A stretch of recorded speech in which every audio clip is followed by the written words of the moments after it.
Hello, everybody, and welcome to Honey Badger Radio. My name is Brian. I'm here with Allison, and this is Maintaining Frame number 176. Sydney Sweeney is the face of fascism, turnabout on the T app, and other crap. Mm, Like a little bit of a rhyme. yes, Uh, indeed. yeah, a limerick. No, not really a limerick, but not a haiku either. Anyway, just a rhyme. Very basic. So, yeah, I guess we're going to be these are these all like okay. I'm not actually sure exactly what we're doing. You Okay. sent me a whole bunch of stuff and but I don't think we can do it all cuz I got to leave at 3. Okay. Um No. We'll just but as best we can. We will put 1 hour to each, 1/2 hour to each. If okay. you did get the time codes right. Well, it has time codes in them already. So All right. no. So we'll just go through the interesting ones. All right. Yeah. So these are all from Bryony Claire. She sent like 5 Bryony Oh Claire videos. no, Richard. Bryony Claire doesn't send her videos to us. No, I mean we got 5 videos from Yeah, for Richard Bryony Claire Bier from Richard sent Bier, of course, sent yes. this cancer. Yes, Well, because he you has know a what? fetish. Honestly, He has a no. fetish for Wait, making wait, us wait, wait. respond to really ridiculous shit in gigantic quantities. I did It's like ask it's like a because mukbang of bullshit content, basically.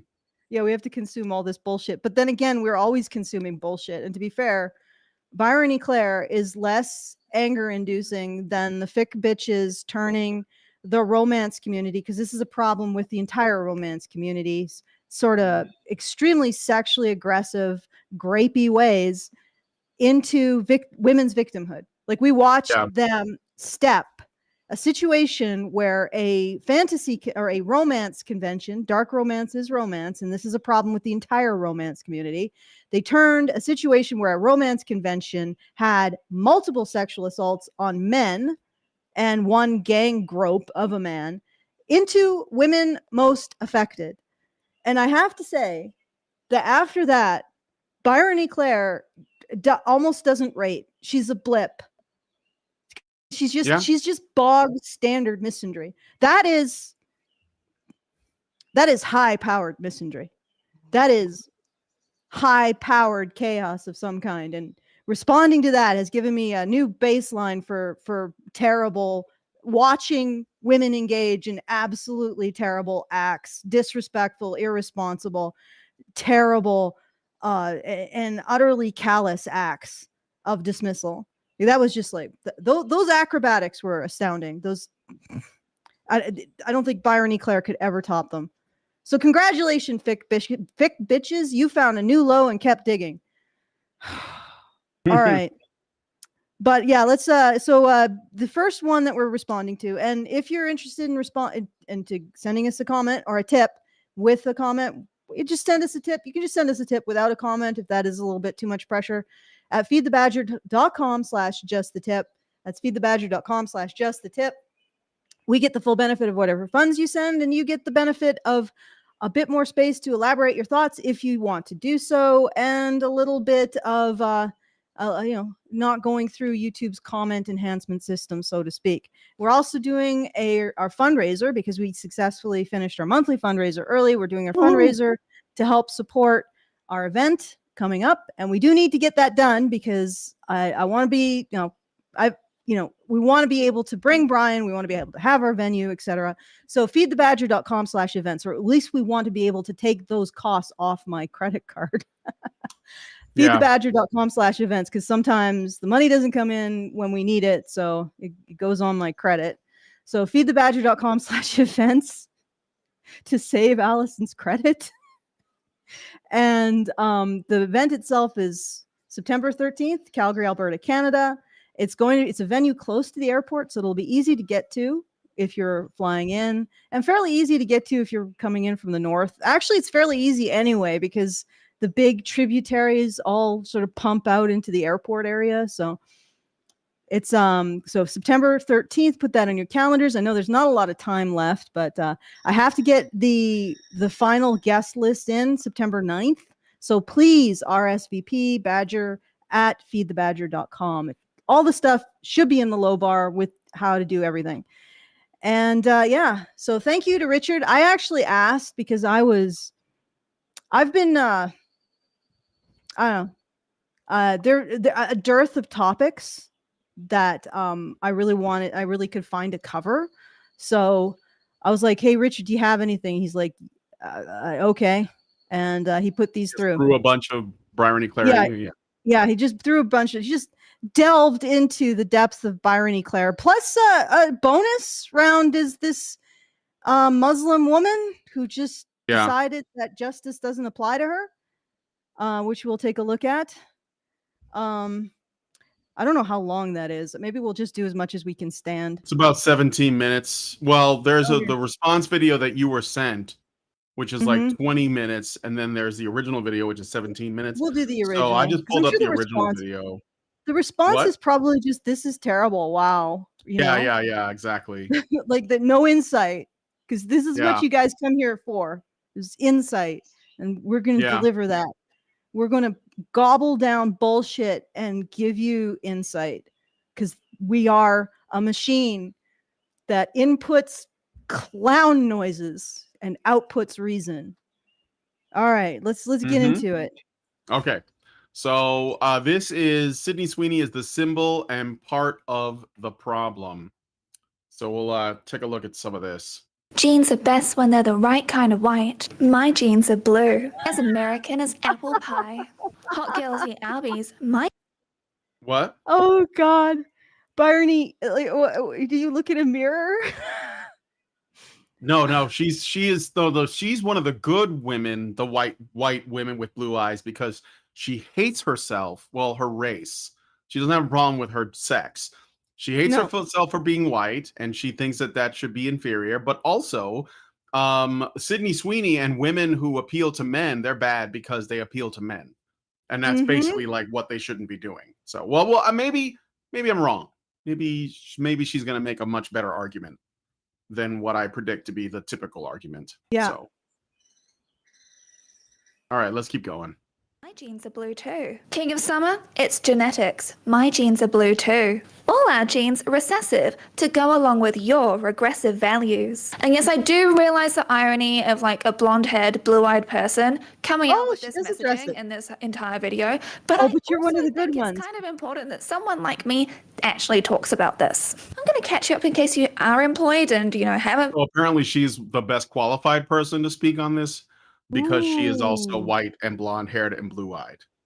To speak against people finding white, blonde, and blue-eyed women the most attractive. Well, you gotta talk to more than just white men here.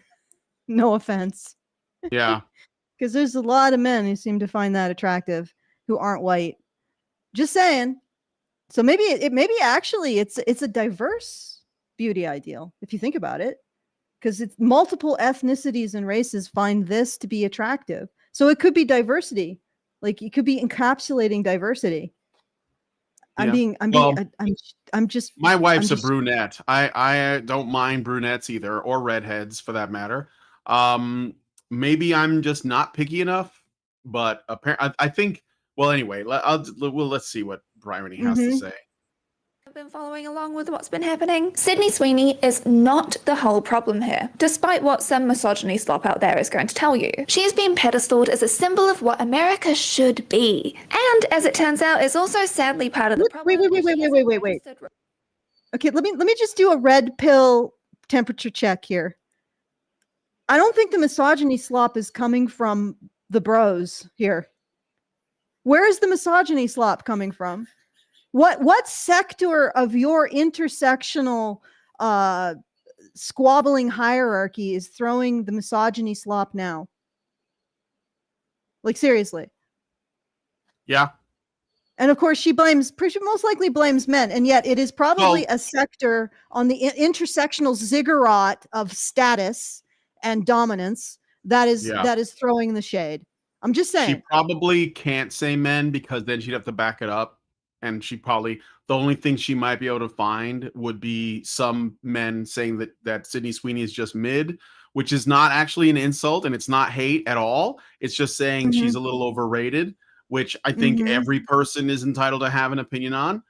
Yeah. But by her not saying or giving examples or receipts of men saying anything, she can just say there's misogyny and then like just leave that and then let people come to their own conclusions. Yeah. And then the assumption is they'll all conclude men, even though that's again highly unlikely. So exactly.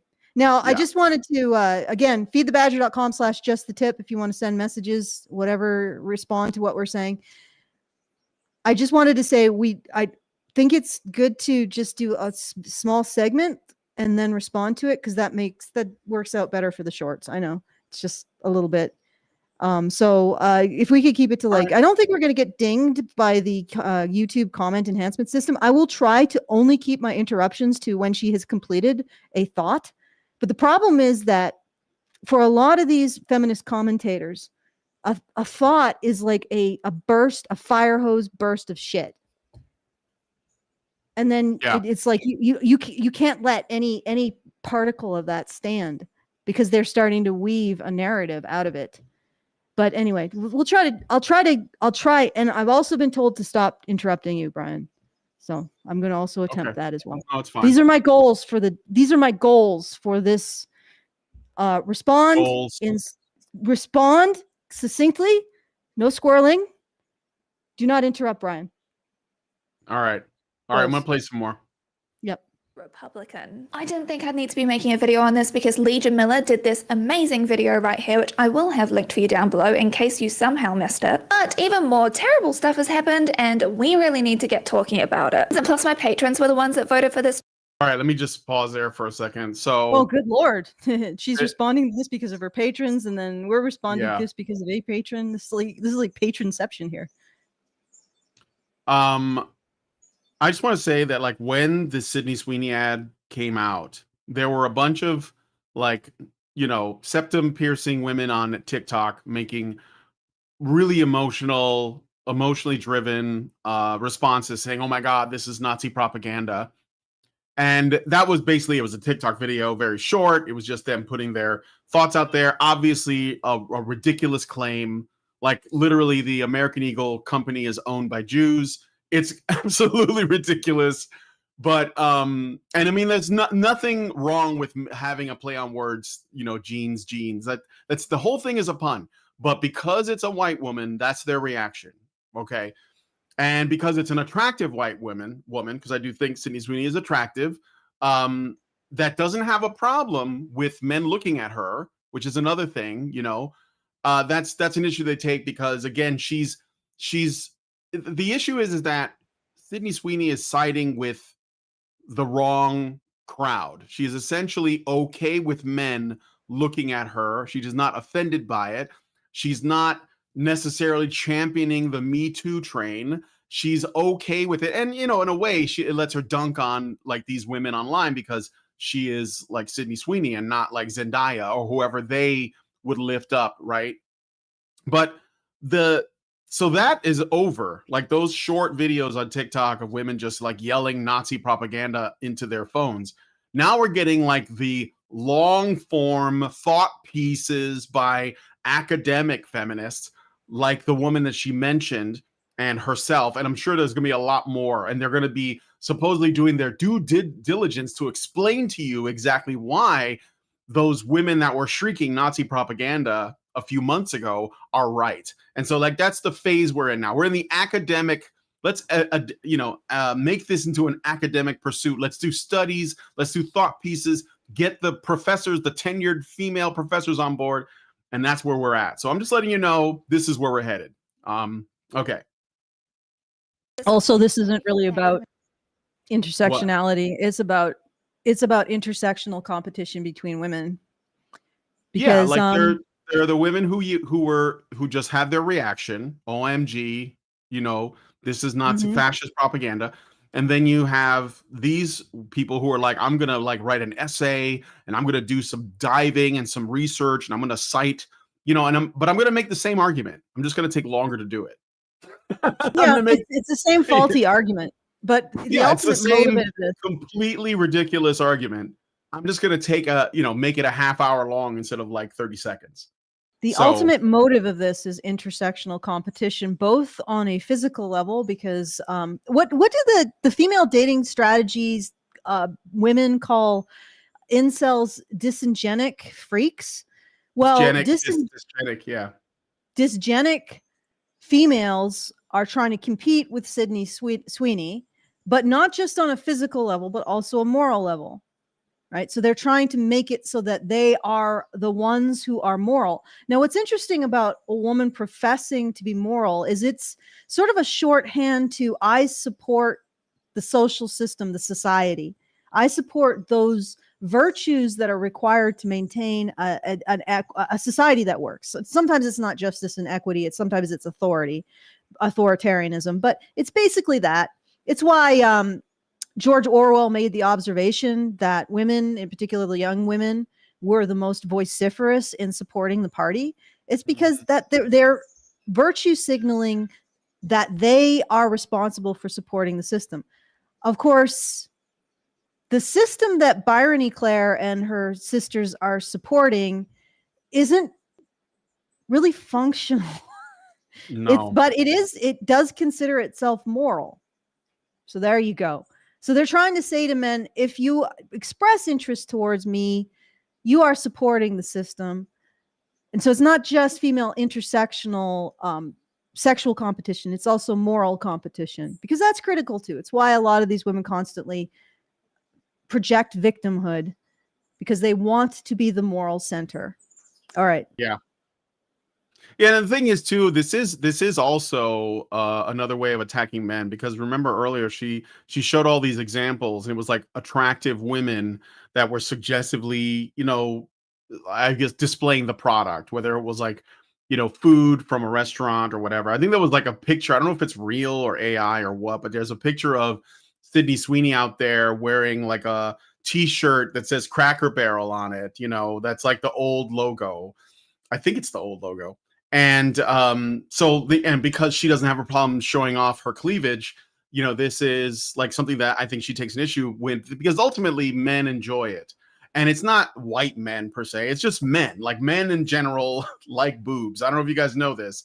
So if they're nice, and I think that that's what ultimately this is. The problem with this is that it is sort of like a celebration of beauty, and these people don't like beauty. They want us to be, surrounded by ugliness and blandness and, everything gray and just like, demoralizing. That's what they want. And so when something like this comes out and it's generally got a positive effect on people, especially men, they have a problem with that. So, and that's what I think. Yeah, Anyway. that's possible as well. Everything needs to be demotivated and purposelessness. Yeah, purposeless, nihilistic, the purpose of which is to demoralize the viewer. And I mean, even though Byron E. Claire apparently likes Alphonse Mucha, which is like there's a thing in the background there of Kiki's Delivery Service. And Which Alphonse is beauty. Mucha, if you guys don't know, yeah, he was an Art Nouveau guy, beautiful work, but it was always like women, almost like kind of a neoclassical look. It was called Art Nouveau though. But very beautiful stuff. And now, but like men can't enjoy that. Only she can. So. All right, let's keep going. All right. Anyway. In the comments down below, and they've already got the uncensored and extended version of this video. As I really love good lord things, we're going to be baking an American classic, the apple pie, and it's in the oven right now. Let's see if this goes better than my lemon meringue what pie. system does Byron E. Claire support? Like what system does intersectionality support? You know the system that it supports? It supports government and corporate theft of the citizens' labor. That's the system that it supports. I'm just going to go right out there. She is supporting the system of government and corporate theft of labor.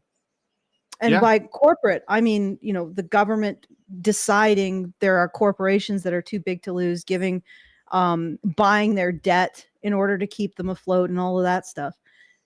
It's a system. She is supporting the system of government and corporate theft of individual labor. And the reason why I point this out is that now I might run afoul of the libertarians, but when labor was unionizing back in like the early 20th century, it was broken up physically by strikebreakers, but it was broken up morally by feminism, because feminism encouraged the average man to feel like he was complicit in the system.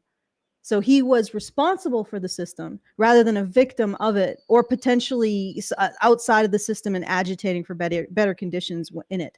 So because of feminism, the average man lost the moral capability to actually conceive of themselves as outside the system of corporate and government control. You see, and they did that by inoculating a sense that the system benefits all men. How do you get the people that the system, or the men that the system relies on, to continue to feel like they have to, you say that they are privileged by this system? How do you neutralize their objection to this system? How do you cut out that ability to develop a moral objection to the system of government and corporate control? You tell them that the system privileges them. Yeah. Right.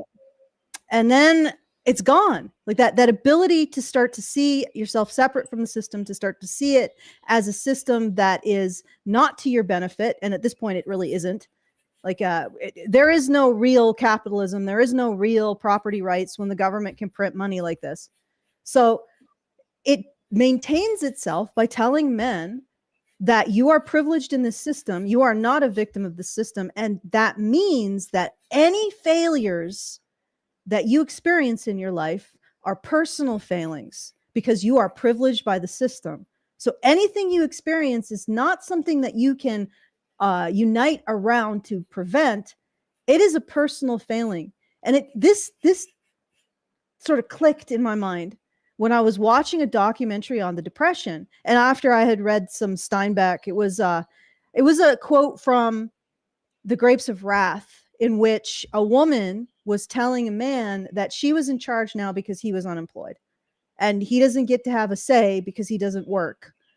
And going back to the Depression, the documentary, someone mentioned that the reason why they weren't organizing, like labor wasn't organizing against all of this government and corporate collusion that was causing these problems, was because each man thought that his poverty was an individual failure. So if you want to keep men from organizing against your exploitative system, you use something that tells them that they're privileged by the system. Therefore, any failure that they experience is a personal failing. Enter feminism. Mm-hmm. Excellent, Byron E. Claire. Excellent work. You are doing what you would term patriarchy's work for patriarchy. All right. Yeah. Well, these people are not known for their consistency, or principles. She probably doesn't even realize that. She probably doesn't even realize that she's completely captured. Nor do her viewers realize she's completely captured. Like, there's no such thing as female liberation. Certainly not what they're doing. They're still mouthpieces for the system. They are still policing each other in order to become mouthpieces for the system. That's all they are. Like, Byron E. Claire is just a propaganda outlet supporting what she would term patriarchy. Yep. It's actually pretty hilarious if you think about it, and sad. And she will never escape it because she doesn't have the least ability to exist outside of the identity that she's been handed by the men who want her to control men, other men. Anyway, let's keep going. I know that was a real deep dive, so I'll let you guys chew over that one.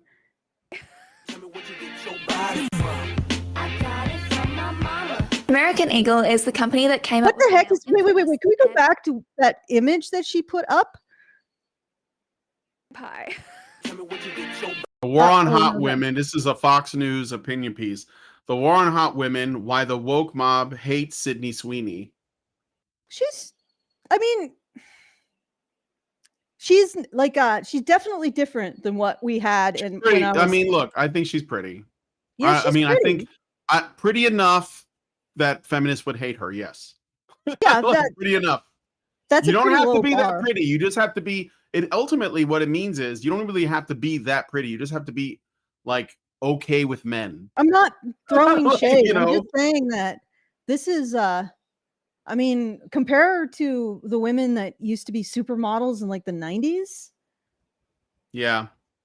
Yeah, that's I mean, she's Well, very pretty. But she's like our standards are but like she's like the normal average pretty. celebrity woman And I don't is mean to not throw as shade. attractive as they used to be. Like there are I'm no not Jennifer throwing shade at Connellys all. or Angelina Jolies Yeah, or exactly. Like it's like yeah, I mean those women were just look stunning and Demi Moore. not just in like a physical way, not just in like a physical lust kind of way, but also just in Sure. terms of aesthetic. Yeah. Yeah, I mean, and she's very like adorable, but I don't know. It just seems like it's a different world. I'll just say that. Mm. Well, again, it's a different world, but like even if we accept that Sydney Sweeney is like not quite as banging hot as like other women of previous eras, it only goes to show how ugly we have gotten to the Yeah. point where someone like this that gets a little bit of like is celebrated a little bit, people lose their minds and there's like all this propaganda Oh flying around to God. counter her, right? Could you imagine Byron E. Claire in the 90s with a supermodel? Yeah, she would have been like she would have disappeared. It would have been like there's too many, like like I mentioned, like we had Jennifer Connelly, we had Angelina Jolie, we had Sofia Vergara at her prime, we had Salma Hayek, we had just I mean Penelope Cruz, what was her name from the Zorro movie, Catherine Zeta-Jones, like just absolutely stunning women, just stunning. The chick from The Mummy was beautiful. I can't remember her name now, Rachel something. And they had personality too. Well, yeah, they had to like, we but like everybody was good looking, like the men were too. There, but like these days, I mean, like it's become so political that you can't have people in the business that are too attractive, or they have to be a certain kind of people. Like now, the only man in Hollywood seems to be Pedro Pascal, and the only reason why it's not because he's hot, because he's not. Like, I mean, he's hardly masculine. It's because he's approved. He's basically got the right opinions and he's doing the Mhm. right things, and so he gets all the roles. And I think with a lot of the women, it's the same, like Zendaya or what's her name from The Last of Us? I can't remember the name of it. Bella Ramsey or Oh whatever. God damn.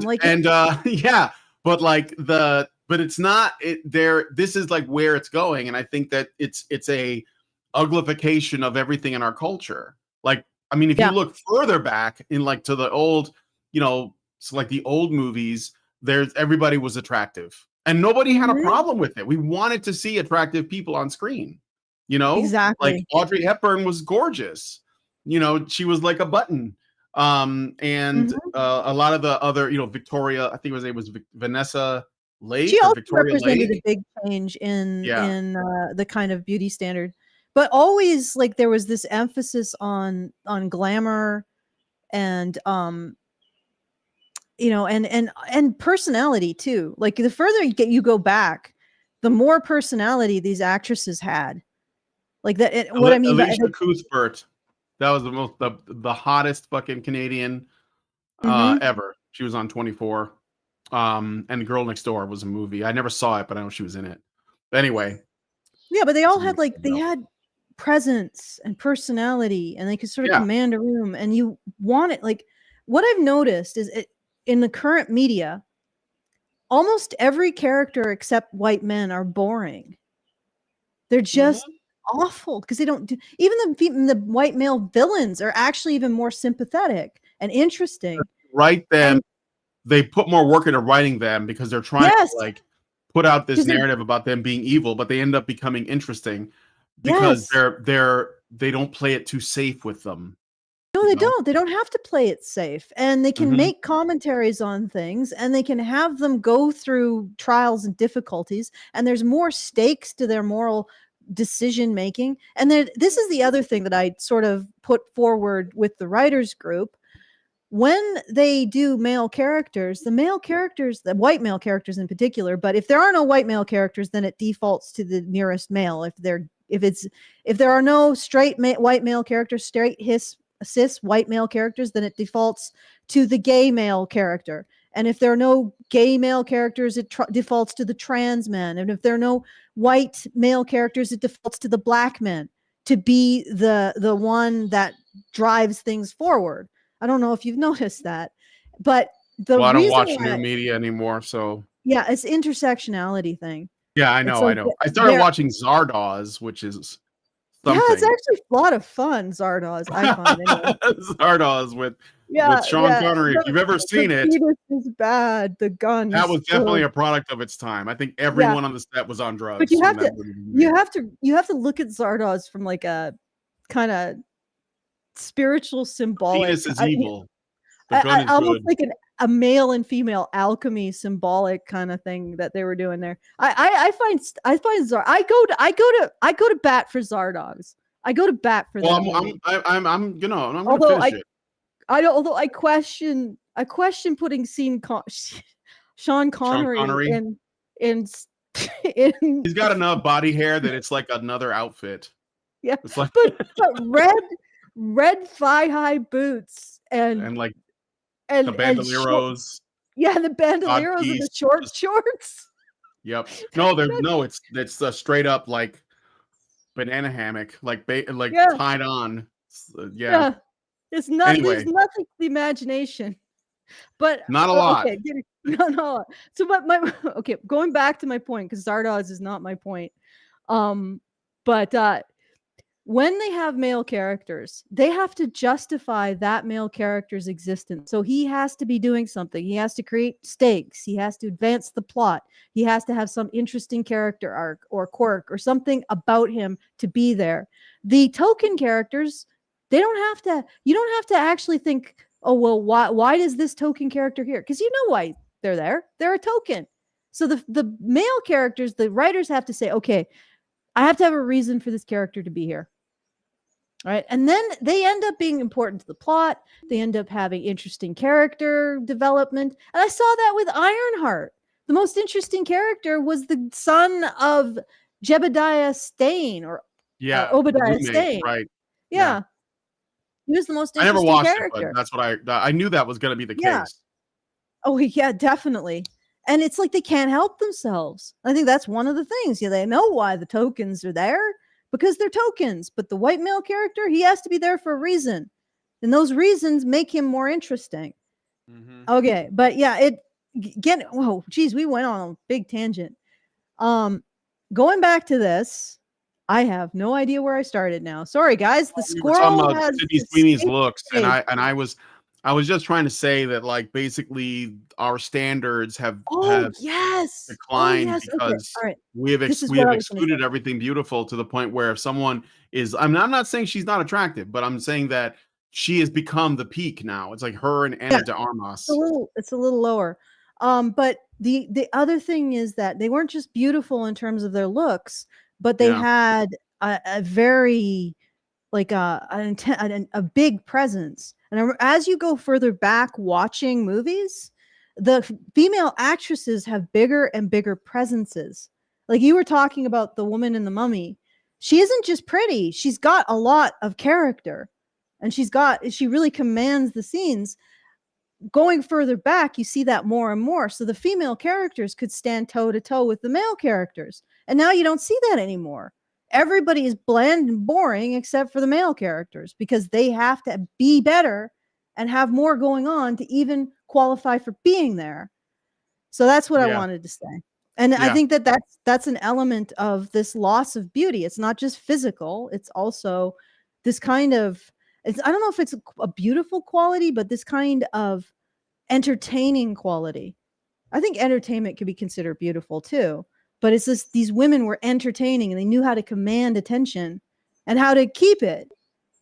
and they walk into a room and you would be hanging on every word. You want to find out what the next thing that they have to say. Yeah, Rachel Wise, that was her name. Okay. Anyway, let's move on. American Eagle is the company that came up with the now infamous ad featuring Sydney Sweeney. It nearly repeated word for word a Calvin Klein advert, which was incredibly controversial at the time because it not only featured a 15-year-old Brooke Shields, but also incredibly badly sexualized her. And if you have missed this amazing documentary, Pretty Baby, which goes into Brooke Shields' life, I highly recommend you watch it. The script is about... Richard has basically said that this is not a documentary. It's just a movie that she was in. It's just a movie. Kind of like how Adolescence is just a show and not a documentary. Yeah. Kind of like that. Yeah. It's almost like, good Lord. I mean, she may not, because she looks like she wasn't alive when that movie came out. You know why? Okay. Yeah, I do know why, but I mean, like, if I was to be really generous, I would say she's stupid and ignorant of what happened, but I think that would be wrong. So I'm just going to presume that that's not a documentary and you're lying to your audience. So it's one or the other. You're either dishonest or you're dumb. And I'm more inclined to believe that you're dishonest. So somebody in a night motorcyclist said Evie couldn't take on several men at once. She barely took on one guy in The Mummy Returns. Yeah, that's 100% true. What her value in those scenes was that she had, in some ways, better situational awareness than the male character. Like, she was always needing to defer to the male characters for anything related to fighting and anything physical. So I mean, she could hold her own a bit, but she wasn't able to fight the way the male characters were. Brandon Fraser. Brendan Rick Fraser. O'Connell was the character's name. Yeah. She couldn't hold her own with him in terms of a fight, but she staved his ass several times because she maintained a greater situational awareness. So that was her value in the team, is that she could keep basically the best fighter alive. And so, I mean, it was a very different dynamic. And I wasn't saying that she was like a boss babe who could take on multiple men. She had a different kind of role in the story, and she played it well with a lot of charisma.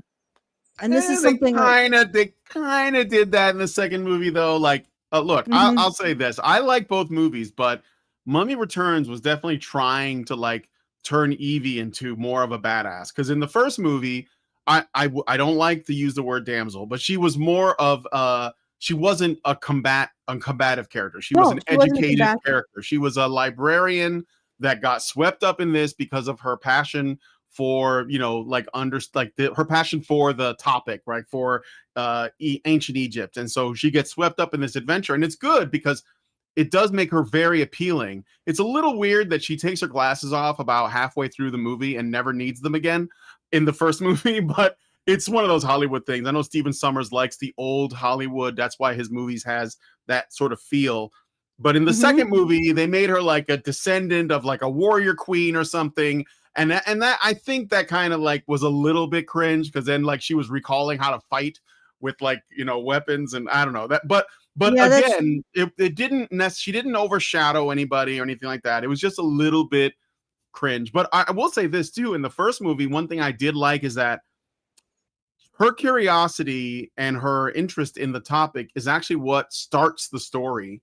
And she is the one that wakes up the mummy. So she is like the Egyptologist earlier. There's like the Egyptologist that's like sort of going with these Americans, and he's the guy who says they're being led by a woman. What does a woman know?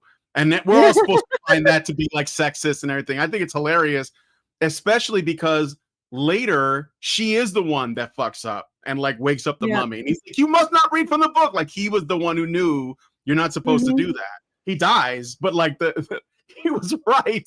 Based Egyptologist who dies, but still, like I think the movie is very fair. Like, everyone is presented, I didn't really see too much of that. Although I think in the second movie they did make Evie a superhero for some reason. But like, yeah, that was again not a deal breaker. I still enjoyed it, but I just think it's interesting. You can always see like when there are sequels, it slides more and more towards like girl boss stuff. You know, even Yeah, if like we don't know what the hell they're it's- doing. Because it's So harder to write. It's harder to write that kind of balance in the first movie. yeah, Where Brendan and Evie's characters are balanced and they actually are better together. They're not in competition, right? And it works better for maintaining the physical stakes if you don't have the waifu, which is ridiculous. But we should probably get back to the topic. yeah. Does she? So, I wonder if she even makes the point. I got a super chow from Richard Bier. He gives us $5 and says, Allison Bryony would be right at home in the Russian Fantopia. Brian, at some point, she will refer to Pretty Baby featuring an 11-year-old Brooke Shields as a documentary. That's the movie where Brooke played a young girl born and raised in a brothel and was at one point abandoned by her mother. When she came of age, her virginity was auctioned off to the highest bidder. I'm not sure that it's based on any real life events outside of human trafficking. Yeah, and I mean, like, even if you found that exploitative, I don't think that's white people's fault. But anyway, thanks. Yeah, it's not, or certainly it's not Western people's fault. No, probably not. Probably not. And that's why most sex trafficking doesn't involve white women. It involves Asian people, and actually pretty much Asian people at this point. And Yeah. it's also perpetrated mostly by Asian people. Lots of women trafficking, by the way, and men also get trafficked. Boys Boys get trafficked for sex, and men actually do get trafficked for sex and labor. and labor. Yeah. Well, they're more useful for those things. Yeah, they're more useful for labor, but you're a good-looking Labor, guy. yeah. You might be sex trafficked to the dark romantasy event. Maybe they'll There you get that hard up. They'll start buying men in like South Asia. Disgusting witches. Anyway, let's keep going. All right, let's keep going. Genes being passed down from parent to offspring, and kids inheriting attributes from their parents. She says, my genes are blue as she's looking at us with blue eyes and then smiling, showing her profile to the camera. How old Then is Dunkin' Sweeney? Donuts came up with Isn't this. she like 20s? She's in her 20s, I think. Yeah, okay, we'll get off that. What's your face? All right, let's Duncan. Again, this is all moralizing that's trying to justify intersectional competition on looks and morals. Yeah. Like, that's how it is. And also she's basically beaking off. Like it's three things. Intersectional competition based on looks, virtue, the performance of virtue, not actual virtue, and who is the best mouthpiece for what she would term the patriarchy. So those are the three criteria that she's competing on with Sydney Sweeney and other women. And so everything coming out of her mouth is like, it's just a bunch of gobbledygook. Like, this isn't a white supremacist ad. They're just saying that blue eyes are nice. And it's a play on the fact that they're blue jeans. Yep. All right. Okay. This advert featuring Gavin from the Summer I Turned Pretty fame. I didn't ask to be the king of summer. It just kind of happened. This tan? Genetics. I just got my color your analysis hair. back. Guess what? Golden summer. It's very strange to be bringing in genetics when you're talking about a color analysis. This was very much like a word salad. I would not be surprised if AI wrote this ad. But Wow, she's spurging out on an ad for Dunkin' Donuts. Spurging out on it. Going to town on this ad, but also, I guess broccoli hair is in. Yeah, it is. That's Zoomer hair. Yeah. Broccoli hair. Yeah. I kind of hate it. I honestly do. I kind of hate it. But it's like, get off my lawn with that. Get off my lawn. Not a fan of that hair. All right, so we were well past half an hour on Bryony. You want to? Is there? Can we go? Let's jump in. I don't know if I really want to see her. I don't see any like. Okay, so there's like woke is over. Denim's Black History, blue-eyed supremacy. Are these people even right wing? I don't know what that is. The American Dream. She has no business talking about that as an Australian. What's beneath the veneer? And of course, there's a Trump reference because that's how it has to be. Okay, well, let's see. What are these people even right wing? Like, what really? Ultimately, what's bothering her? And Sydney Sweeney is an easy flashpoint because she's higher up on the intersectional. So she's a target. She can be more of a target, let's say. Yeah. On the intersectional control, power and control ziggurat. So she's more of a target. You can start taking, if she was black, but equally attractive, Bryony might have a more difficulty with that. She might just walk away from that. But yeah, so Sydney Sweeney is definitely more of a because it's less intersectionally awkward to take shots at a white woman. Let's face it. Yeah. It's still much easier to take shots at white men, of course. In fact, it's not just easier, it's obligatory now. Honestly. Oh yeah, So, for sure.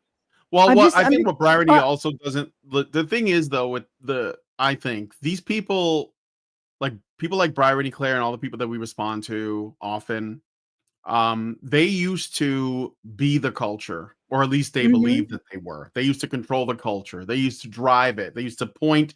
They were the people behind. Like they would support all of the terrible movies and shows and music we've been getting for the past 10 years.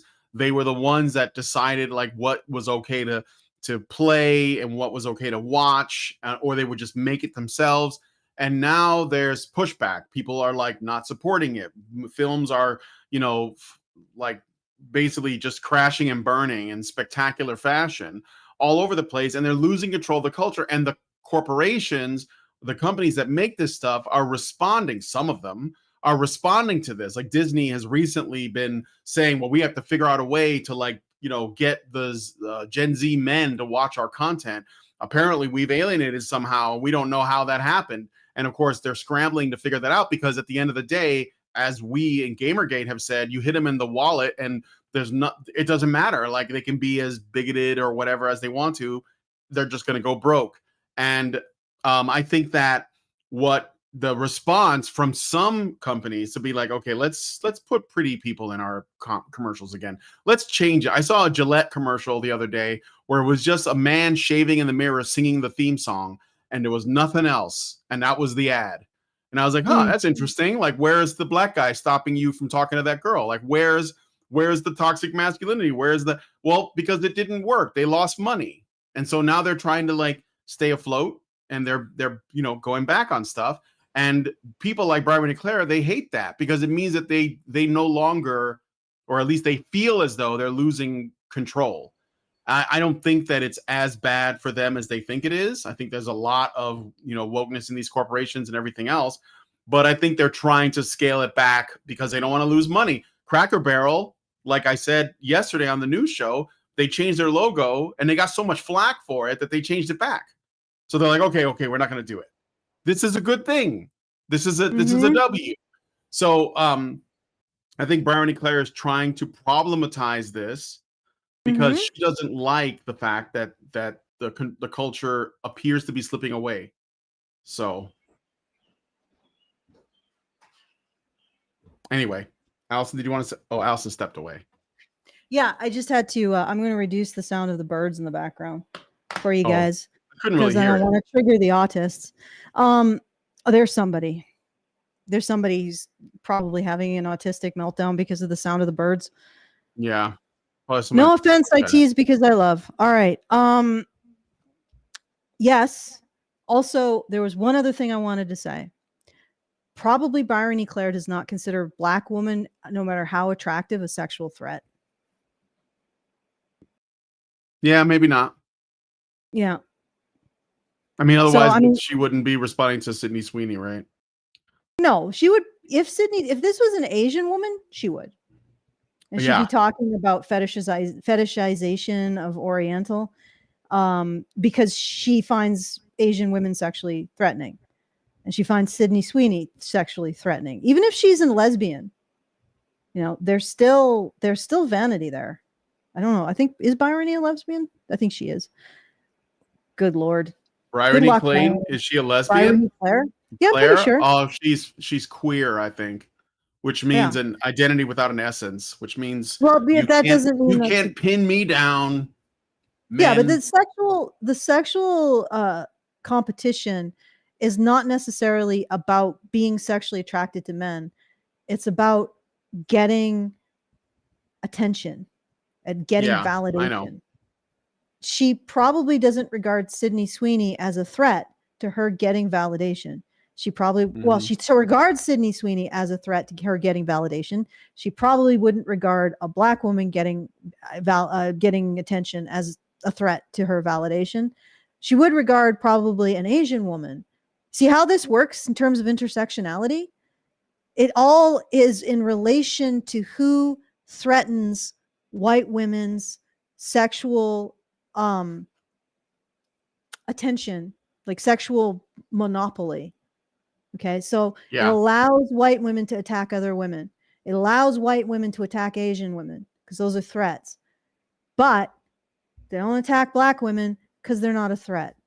So it's in a lot of ways, intersectionality is like almost like it's a skin over top a female sexual hierarchy. Sure.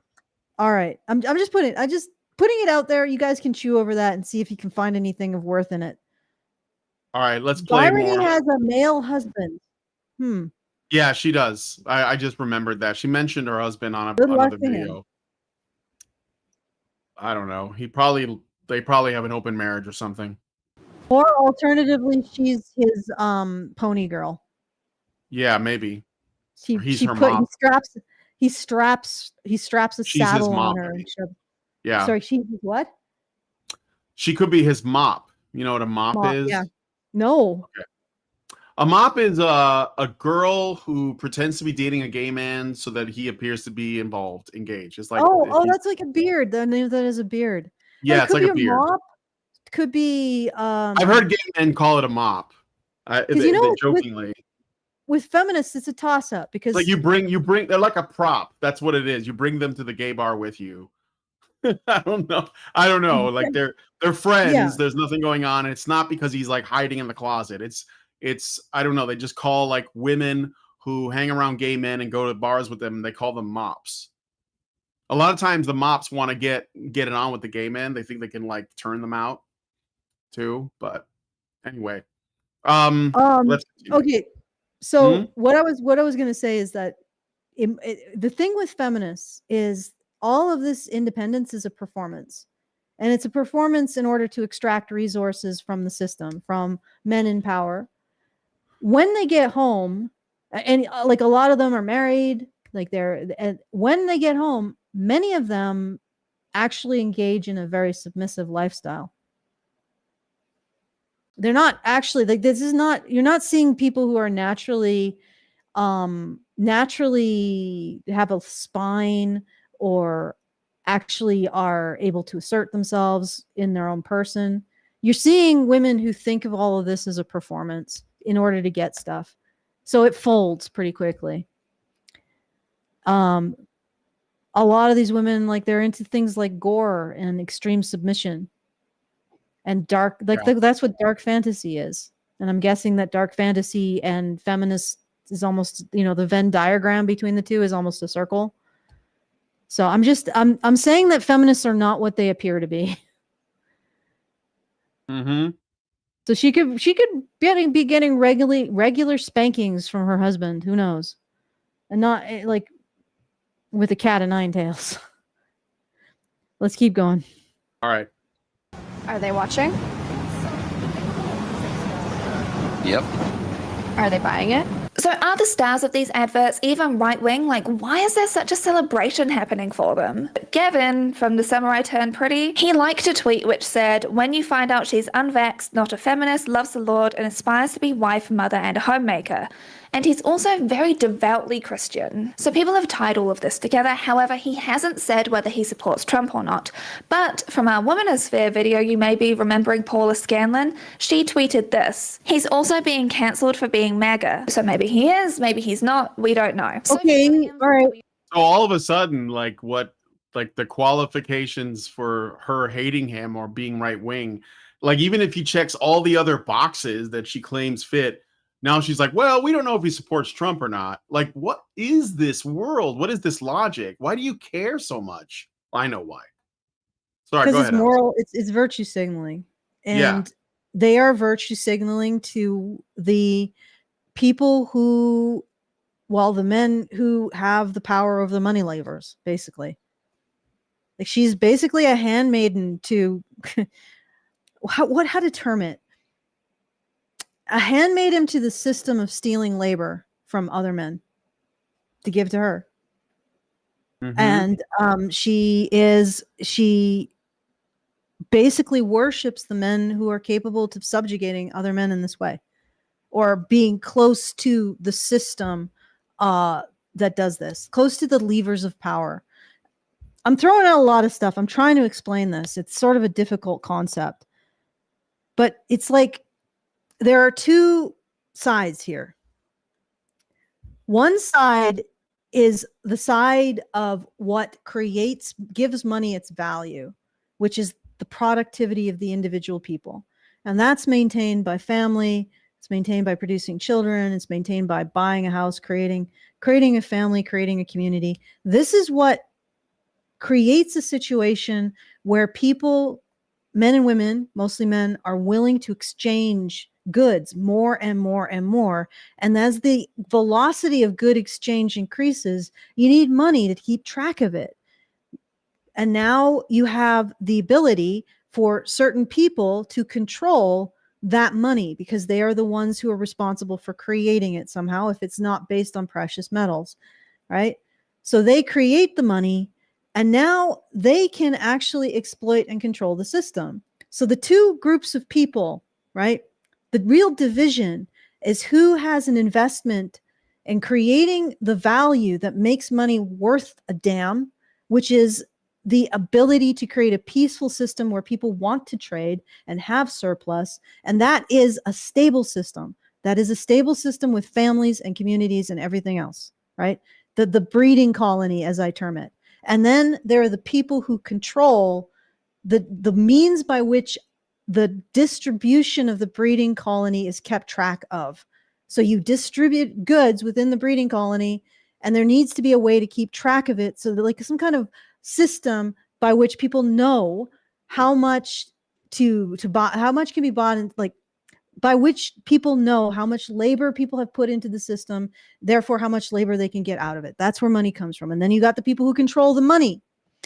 And the two systems, one is dominant over the other. And that system of being able to print money means that they can print money for anything. So they have almost unlimited power at this point, because they can print money whenever they want. Basically, they can make winners and losers. They can fund Bryony's feminist projects, and she doesn't have to be part of a system where she needs to either maintain the social fabric or build positive wealth. Do you get what I'm saying? So she, in that system, in the one system, the breeding colony, you have to work. You either have to maintain the breeding colony, or you have to be building something productive. And on this side, you can just puke out some justifications for the people who control the money, why they are superior and should be able to leech off the labor of the people who are making it, right? And that's what she is. She's a mouthpiece for these justifications. She knows what side her bread is buttered on. This is why family has become far right. This is why women who want to be mothers and wives have become far right, because they're part of the system that sees the value in productivity and social cohesion and the necessity of these things for a productive system that requires money. She's part of the system, right? She's part of the system that says, oh, we have to control you guys because you're racist, because you're sexist, because you're homophobic, because you're trans. So you got to transphobic. So you got to give us money because you're all these awful things and you owe us this stuff because you're all these awful things, so we can have this oversight over you. And it's like there's the demarcation is between the people who identify with the productivity of the breeding colony and the people who identify with the moral, quote unquote, moral leverage used to extort from the breeding colony through money. I don't know if that made sense to Yeah. anyone. No, I but understand. I understand. She's the extortion camp. She doesn't So make anything. she doesn't make anything.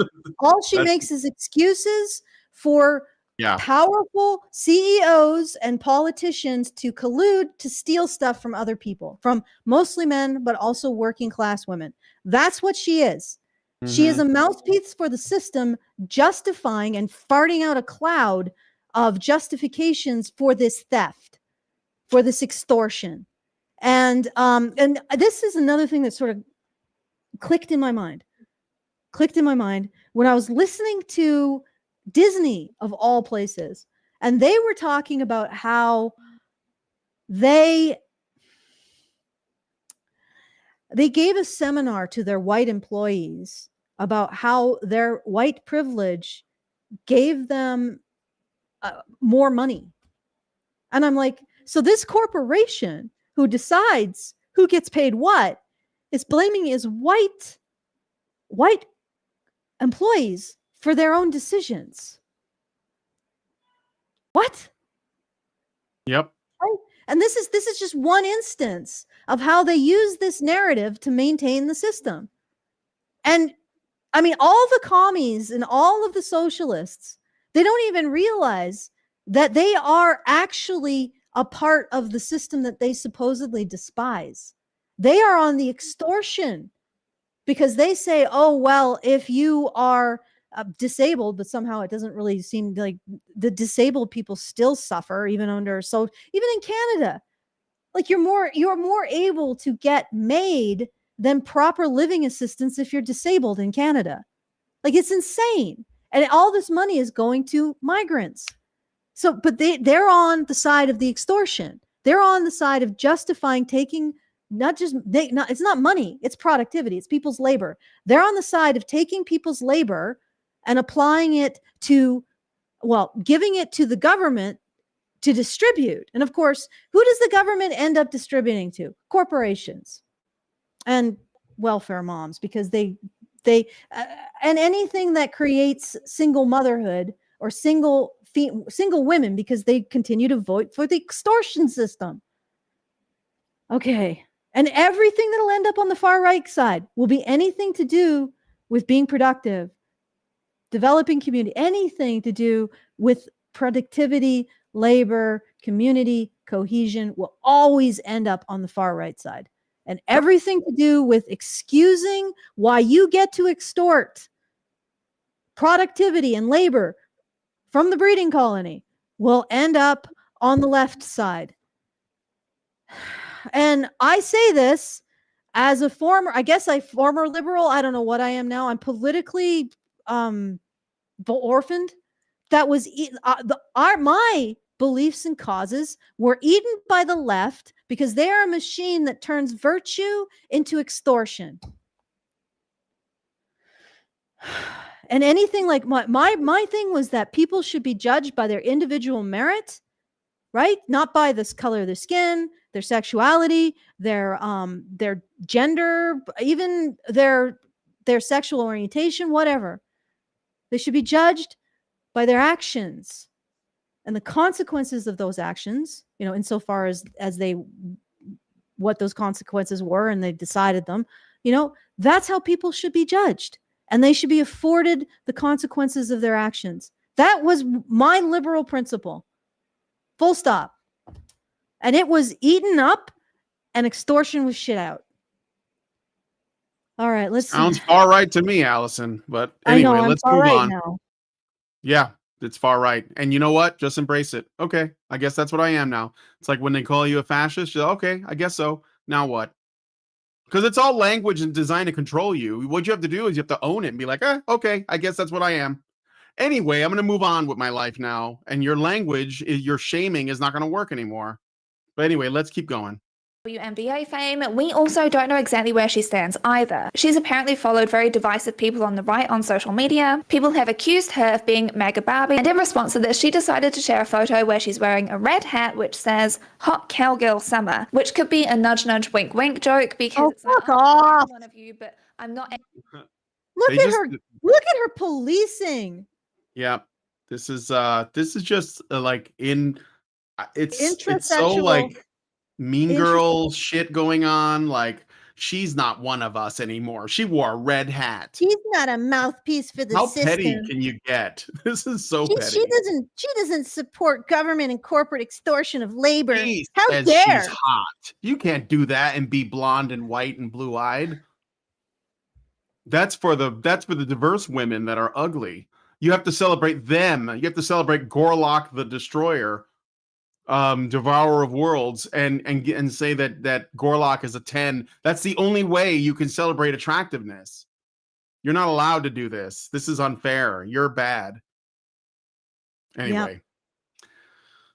Okay, all right. I think we got a taste of this. Let's move on to the next one. Yeah, let's move on. Okay. So what do you want to do next? The T app thing? Yeah, sure. Let's cover whatever she has to say about the T app. I'm going to preface like this isn't the men made a T app too. Yes, they did. They did. Is that what this is about? No, this is about her making the men who probably wasn't necessarily men. Like this wasn't like a huge, massive, like 90s command lines flashing on the screen kind of hack. They just found a publicly accessible depository. It's not a hack. So we don't know if men did it or women, but she's saying women did it. And now that women's information is exposed, they're in danger, even though the T app was specifically designed to expose men, like to reveal intimate details of men. Yeah, right? I mean, you're not worried them. Yeah, you're not worried that that's going to cause men to be raped and stalked? Of course not, because you don't acknowledge that that's a problem, thanks to feminism. Your feminism says, no, it's men who use rape and domestic violence to uphold patriarchy. They wouldn't. This women wouldn't do, though. Oh, wait, they do? Well, when they do it, it's toxic masculinity. Remember that whole freaking excuse-making exercise with thick bitches? It's toxic masculinity. It's actually them acting out patriarchy. So instead of actually getting services to men and not marginalizing when they're rape victims, the real way you fight the scourge of rape of men is by fighting patriarchy and giving money to feminists. Funny how that we always land back on that, huh? Yep. Because men are privileged by the system, so don't fight against it. I don't even know if they know that that's what they're doing. They're so freaking unself-aware. All right, let's play some of this then, I guess. Let's do the intro.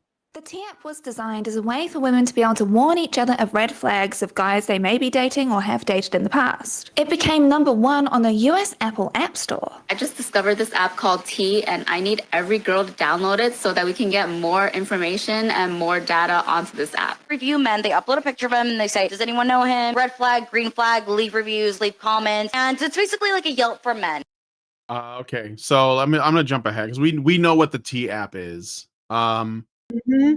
But what's the problem? Also, women were using it to find out, do he fuck good though? Yeah, and insult men who didn't put out as gay. Yeah, like to publicly shame men who didn't put out. Yeah. Well, they were it. doxing them. It was a whole thing. I mean, all it is, it wasn't even like a new practice. Like women gossip and spill tea on other men all the time. Now they just have like an app for it, so they can do it anywhere, often anonymously, probably, right? So Since the data which contained people's selfies and identification, like their driver's licenses, which they had to upload in order to be able to use the app to begin with, that was on an open Firebase database. The team don't was believe that created by Sean Cook. what? I don't believe that the information of the driver's license themselves were uploaded, just the pictures. Yeah, maybe their names, but I think it was just the pictures. But it's funny too, though, because like, aren't women the ones that think that the anonymity on the internet should end and that everyone should have all their info out there? Because anonymous trolls, they like are always harassing women online, and that has to end. Don't women want that? Don't they want like everyone's data out there? Isn't that where that comes from? And yet when they do make an app that does that, they have a problem with it. She's acting like this shouldn't have happened and that women should be anonymous. So what are you really saying? Okay. All right. He founded the company in 2022 after witnessing his own mother's, quote, terrifying experiences. Cook said they included unknowingly dating men with criminal records and being catfished, deceived by men using false identities. There's currently 2 class action lawsuits against the T-app by 2 of its users. Are We Dating the Same Guy is a Facebook group with many iterations all over the world. Girls have found out their boyfriends are cheating on them, their husbands are cheating on them, serial daters. It's crazy. And there's 100 comments. That's not good. Hey, boo, that's my baby daddy. Well, I mean, the only thing that exposes is the fact that like women will all like circle around a very small percentage of dudes. Yeah. Do he fuck good though? That's all Yeah. I want to know. Yeah. That's why. Oh, that's my baby daddy. Well, yeah, because you all are like you're all circling the same dude. Yep. That doesn't sound like it's his fault. It sounds like it's your fault. Exactly. Anyway. If you're thinking about posting, are we dating the same guy? The women will tell the man. You see that your boyfriend cheated. Yeah, are we dating the same guy? Oh, Allison, your camera, something's up just with a your sec. camera. What's going on? Why did it stop? Don't worry, I'll get it done. Just give me a sec. I mean, I can still hear you, but your camera doesn't seem to be on. Don't worry, it'll go back on. All right. There we go. There it goes. Should be good. Yep, there it goes. Sorry about that. It's all right. Okay. Okay, let's keep going. This is basically just a reprisal of what we talked about before, honestly. So, okay. So she basically explains that the T app, all the data got out. We already know that. This is, how old is this? 3 weeks ago? So this is probably when this happened about. She has a section called The History of Gossip and Whisper Networks. That's a woman thing.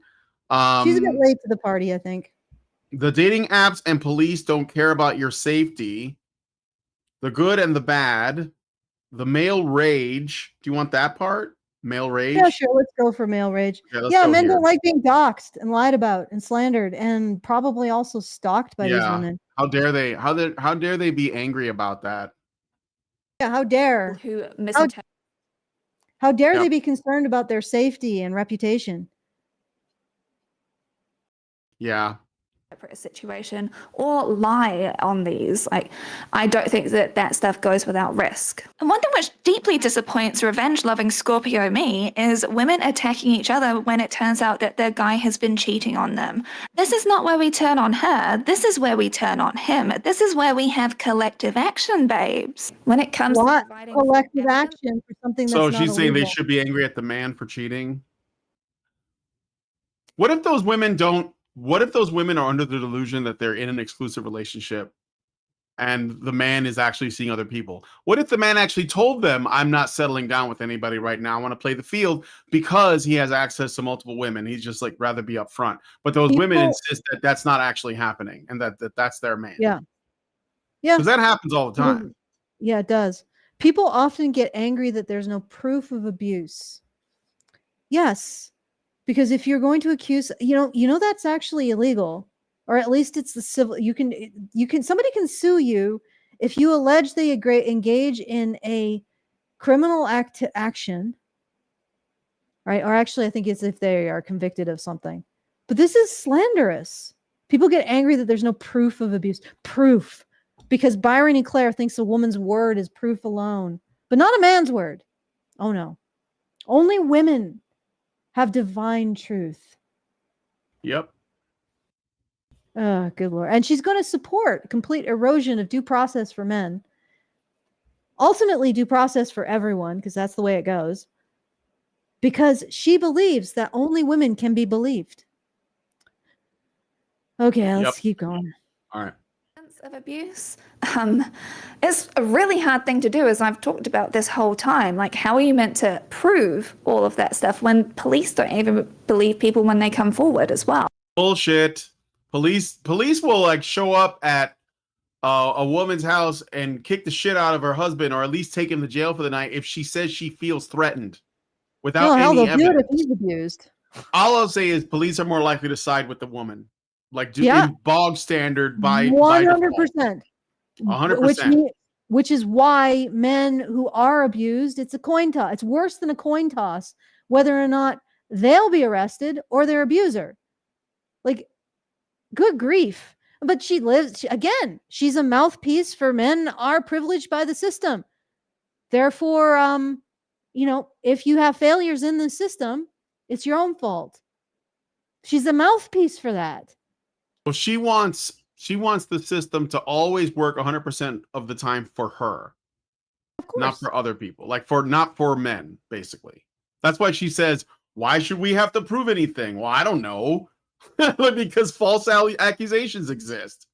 And you don't think that eventually corporations and the government are going to enjoy that?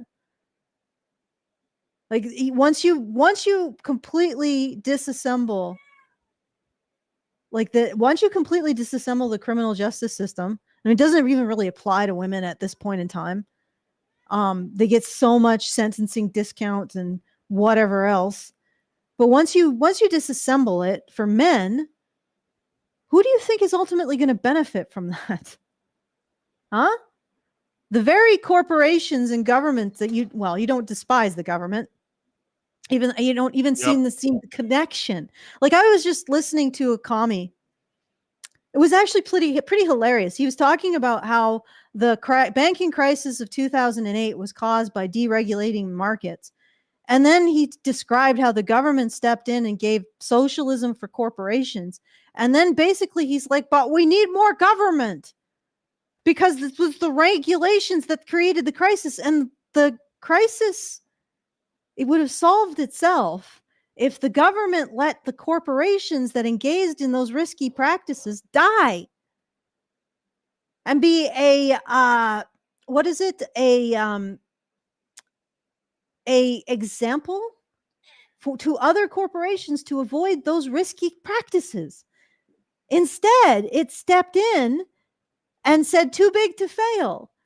And this guy can't even see that the government is the major problem here. Right? If corporations do things that result in a loss of revenue sufficient that they no longer can operate, if it was pure capitalism, they would disappear and be replaced by corporations that didn't do that. By definition, the problem is that the government stepped in and prevented the natural death of corporations from happening. All right?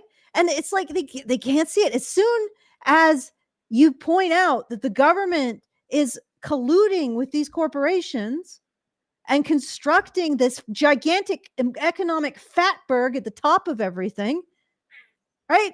They're like, well, we need more government. To do what? To give more socialism to more corporations? Like, what the hell are you talking about? All right. Yeah. Okay. All right. Wow. It's basically just women gossiping about men and usually tearing them apart and mocking them, insulting their appearance. Because people on the up are essentially just spreading defamation in a lot of cases, really due to the fact that they can remain anonymous and say whatever they want about any man that they want to. I have to battle the T app. This is a disaster. They all have broccoli hair, huh? Except this dude. Huh? Except this dude. He doesn't have broccoli hair. Probably because he's not. Well, these guys I think they're a little older. Yeah. I don't know if we have to bring the men together, the powerful men. We got to shut this thing down. And I know what you're going to say. Oh, Jack, if you have nothing to hide, it's no big deal. You can just, and you don't even have to prove you went on a date with this person. You can just go. You can just go and comment. You can just go and comment. A red flag, red flag. So every single girl's name, face, and address just got leaked on the T app. Yes! I mean, dude, thank God. This is not rage. Because this app was supposed to be. Huh? This is not. I was sold that this was male rage. This is male compersion, like being no, it's not compersion. Schadenfreude. This is male Schadenfreude. You oversell this, it is. Baron. I was looking for some rage. This well, is she like needs it to be rage so that women that watch will be amusement. afraid. She needs them to be afraid. This is mild ironic amusement. What the hell, Barony? Come on. To be to help women, and they were just abusing it and using it just to hate on men and try and make them look bad. So it says I have 27 red flags. I don't agree with that. Okay, we got to talk about how some men have reacted. But like, have you We seen gotta the ick talk list, about my friend? If you've seen the ick list, then you would know that you having 27 red flags is actually a blessing because you probably would qualify for hundreds. No, I'm Yeah. not saying it as an insult. I'm saying the ick list is ridiculous. I don't know. All men are on the ick list for like countless things because we're all, human and we have imperfections. Yes. Oh man, yes. That ick list is like the inversion of the red flags. Like it's like literally if you avoid every ick on the ick list, guys, you probably have tons of red flags. What women would consider red flags. Because basically you don't have a normal human emotional system that responds to things like cuteness and rain and falling over. Like, you would have to be like a stone cold psycho to not get through the ick list and not have a single ick. Yeah. And that means you'd have tons of red flags because you're a stone cold psycho. As I don't know, women need to sort this shit out because their mating strategy is profoundly psychotic. It is itself a mental illness. Okay, Yes. let's hear why we have to talk about this Bryony. Mm-hmm. Reacted to this now. Look at this mild amusement. Big salty big boy. The issue is that people, women especially, won't see this as an issue until the male version of the app is created. I deserve to know my date's STD history, body count, etc. Box score. Salty big boy. Oh man. Yeah, why not? crazy. Call it Joe, the Vag Facts. Vag facts. Show me the Vag Facts report. And again, these guys just look mildly amused. That is funny. The Vag Facts. Oh, good lord. That's facts. Vag Facts. Anyway. Full facts. I think Homath came up with something for this too. It was pretty funny because I think I replied to a comment. He's like, we need like to come up with a good name for the male version. I can't remember. Maybe she got a screenshot of it. You could say that there's been some anger and things have been getting you're overstating it. I have had They're not scary. It's anger when okay. If you're on the app, lady, you're married. What are you worried about getting divorced? It's not freaking scary. Yeah, this is what they do. It's like they get caught doing something stupid, selfish, criminal, cruel, and monstrous, and then they just are like, how do I work this into me being the victim? I So remember can get out of now. Thank you, accountability. Gabriel. He reminded me. Homath's suggestion was Hordash, like DoorDash. Lord. Hordash. That's good. Oh, Anyway, it's go funny ahead. because they're so fucking pompous. But like, all right, this is probably the perfect time to actually go back to this and do like, because of the whole thing that happened at that dark fantasy or dark romance. Like, again, the dark romance people take a sexual assault, multiple sexual assaults of men, and then they just sort of, or the Vic bitches, they sort of walk it to women are victims of that because they were unfairly targeted. See, they were unfairly targeted. You see, men are never targeted for engaging in behavior that actually has nothing to do with sexual assault. They're never targeted because they find particular women attractive. They're never targeted because they like to have attractive women in their games. They're never targeted for their black humor that includes grape. They're never targeted for all of this stuff. Not at all. All of this stuff that actually has nothing to do, has never actually been proven to have anything to do with rape, right? Those men get a free pass. But women, well, they just engaged in a few group sexual assaults of men. They're just a bit of harassment. I mean, why would you target them for that? They're being singled out because they're being targeted for actually engaging in sexual assault. Like it's unbelievable that they made the fic bitches made women, a group of women who engaged in a convention that engaged in multiple sexual assaults against men. They made those women victims of being accused and being, getting any shade thrown at them for their behavior and for the behavior they facilitated or didn't prevent happening at their event. They made women the victims of legitimate accusations of sexual assault.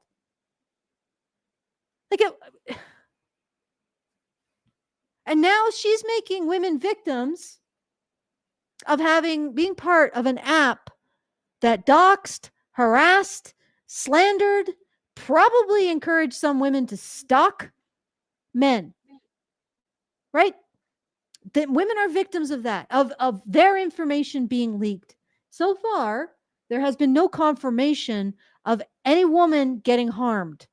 I mean, I know there's some rumors going around TikTok for what they're worth, but if any woman had gotten harmed, it would be all over the media. That we would never hear the end of it. So by the complete silence, we can assume nothing has actually happened, and all they're doing is they're like a soccer player who gets brushed by the foot of another soccer player, and he throws himself on the ground and is like, my whole body, I'm having a full body aneurysm because I've been found out for being a bunch of lying witches. All right. Yep. Okay. Had the misfortune of having to go through a whole bunch of Reddit, and wow, the violent vitriol is actually terrifying to me. I was thinking about it, and the funniest thing, show me receipts. Don't just say that Reddit. You had screenshots of everything else.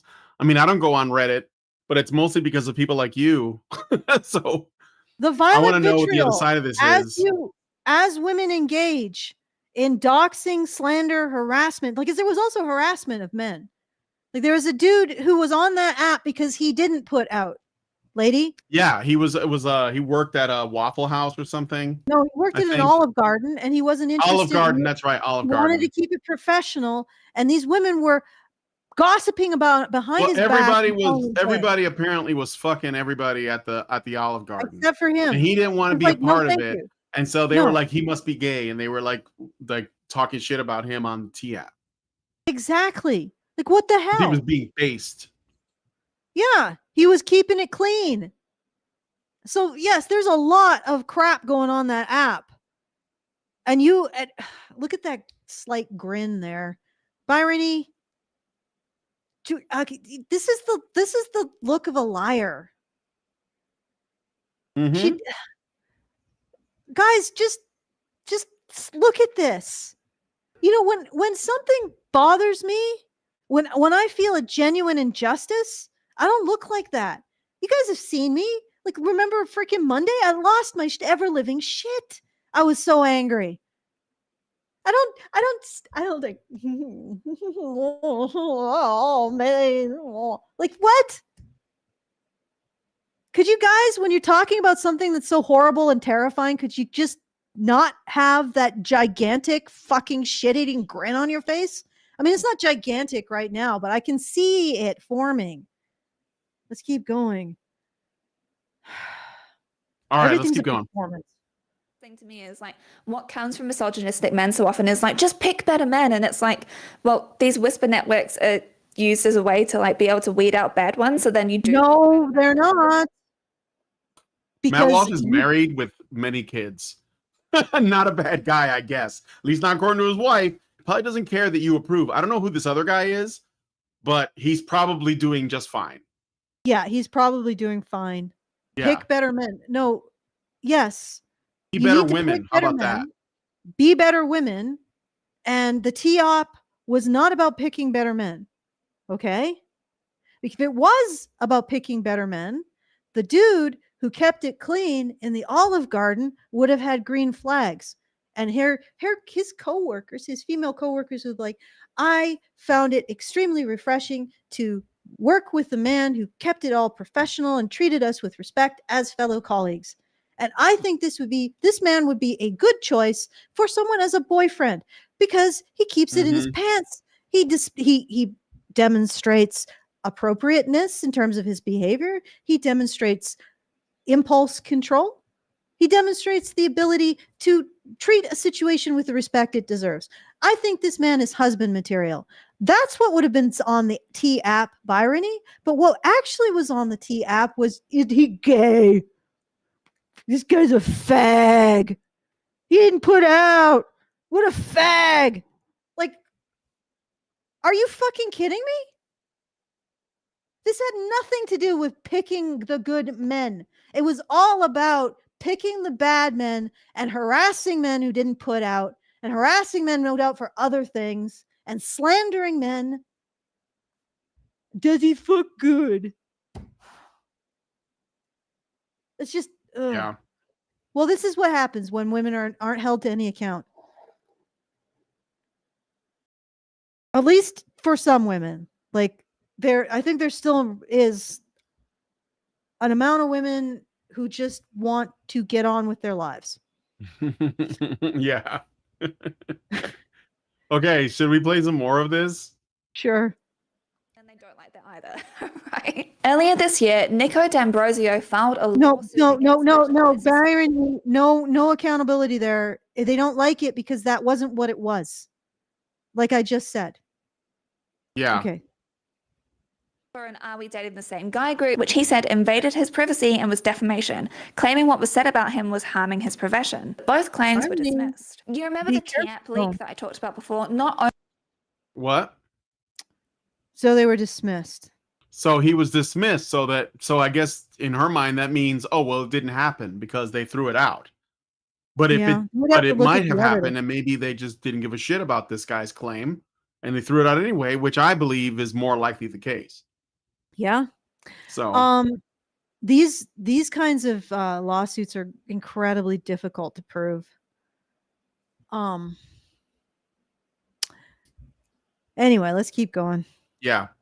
only were the images circulated widely, not only were people's locations shared, but a website was created so that what could guys do other than be a classic Zuckerberg and go all the way back to the start of Facebook and compare the girls' selfies that they'd uploaded in order to be able to use the T app. Which was hilarious because... Very hilarious because if I remember correctly, a can of soda won.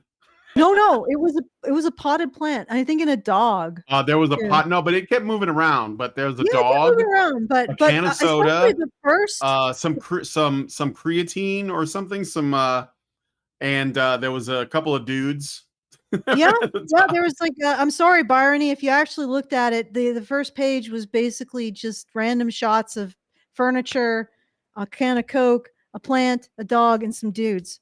So apparently those are the top pick, and they were the top pick. I think it was justice. I know she's mad, but I think it's absolutely justice what happened. Oh yeah. And as far as I know, nobody had like cops at their house or stalkers show up. No one was actually in danger. They just shared the pictures, and it basically spoke. The joke told itself. They just let it lay. So yeah. This is bizarre. I thought that there was only one Commodore logo on one side of this, but now there seems to be two. Am I blind? I don't know. But is this like a Mandela effect? Yeah. Yeah. Oh, creepy. All right. Do you want to do some more of this, or do you want to do something else? Yeah, I think Byrony. We're just gonna watch Byrony lie through her teeth.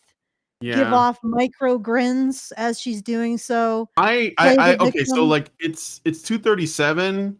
Where I gotta leave at 3. So like 20 minutes. But I wanted to.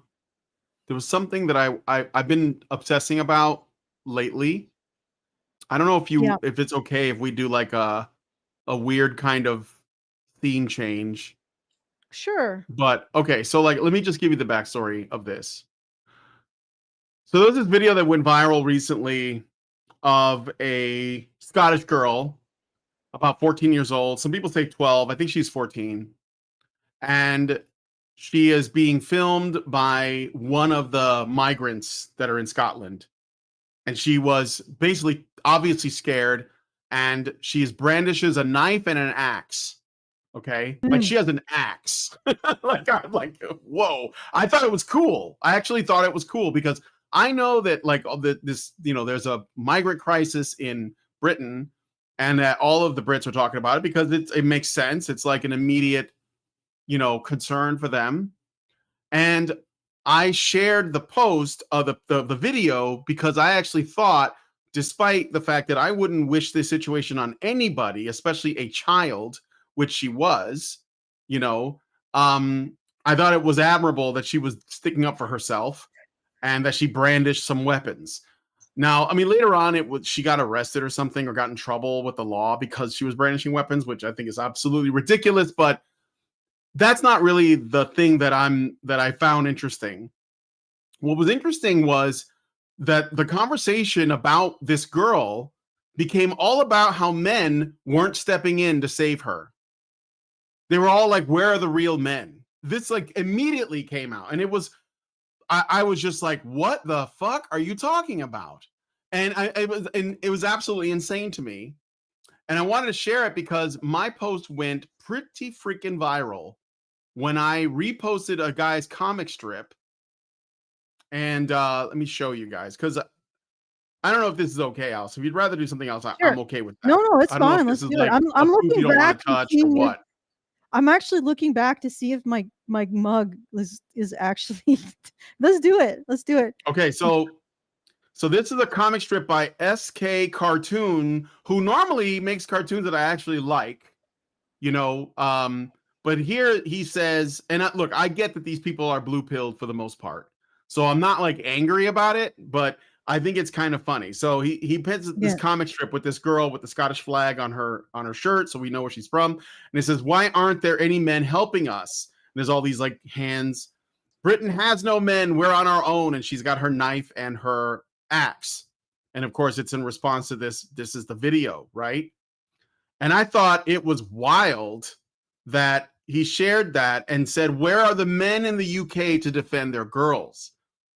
And Wallace here, who's also one of ours, he says, trying not to go to prison or have our lives destroyed by the media over slanderous accusations of bigotry. I do not know what this meme is trying to achieve, but by the other comments, it's not in touch with male sentiment.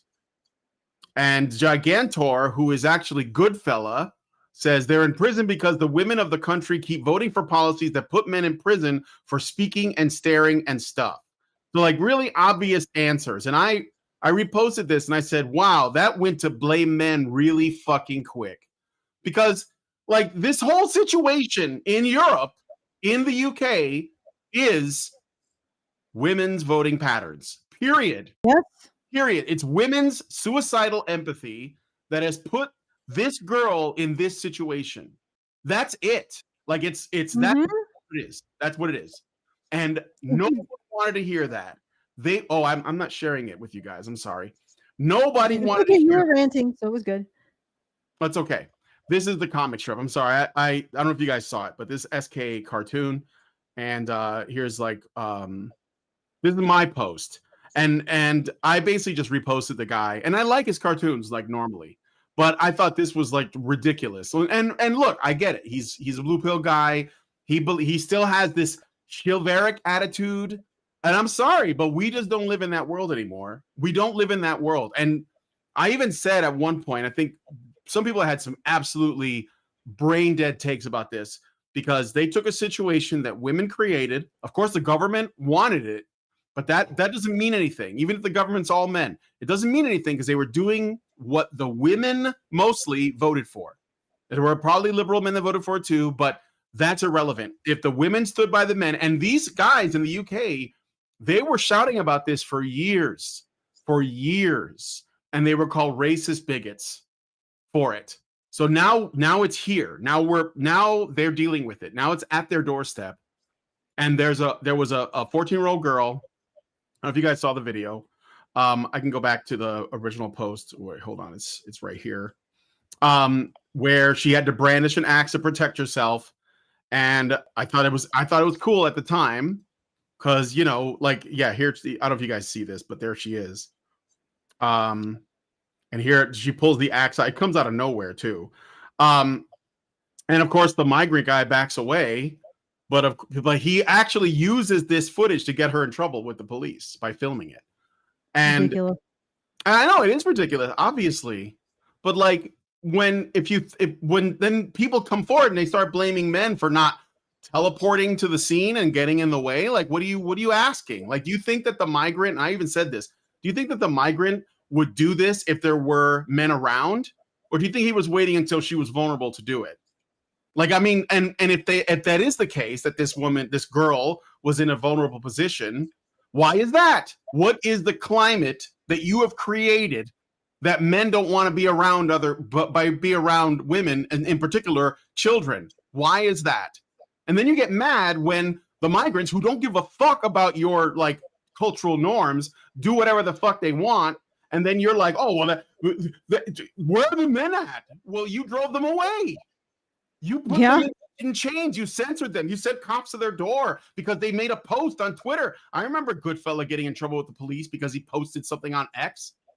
Like, that's what you have done. So when these girls are in actual danger from actual predators, you're gonna have to like own up to that to some degree. So I wanted to share this because this is, and oh, here's another thing. Here's British women tearing down the English flag. When I tell them that women are the reason they are in this mess, they cannot hear that. It drives them crazy. Yep. Hello? Yeah, I hear you. Well, you just stopped suddenly. Are you done? I did, because I thought you were going to say something. Oh, no, I was just agreeing. Like, yeah, and they can't hear it because it actually, I hate to say it, but we're like mutants with gills that can breathe underwater. We can actually blame women and not be like, oh my God, no, wait, no, we got to find a man. No, I just blame women. I can do it. You guys, other people just can't. It's because I can breathe underwater. It's like the equivalent because I'm a mutant. Mm-hmm. And for whatever reason, people have tried to tell me, they're like, well, the men with a spine should step up. Apparently not you. And I'm like, well, I can't teleport. I'm in America. Why are there white men? And I have men? spoken, and like, look, and I said, plenty of your men have spoken out about it. What did you do to them?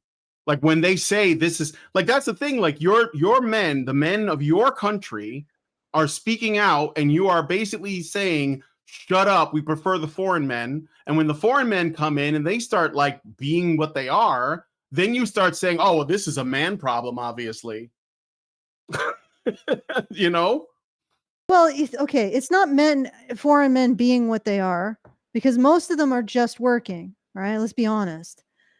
This is a minority. It's a larger minority than the native population, but the real problem is that intersectionality dictates that they don't have the same oversight.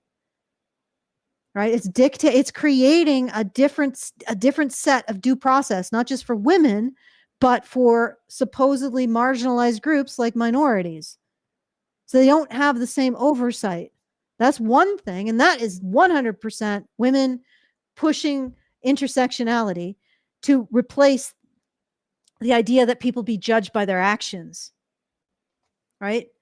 Yeah. The other thing is that not only are liberal women protecting this process because they have become mouthpieces for the powerful interests who don't care.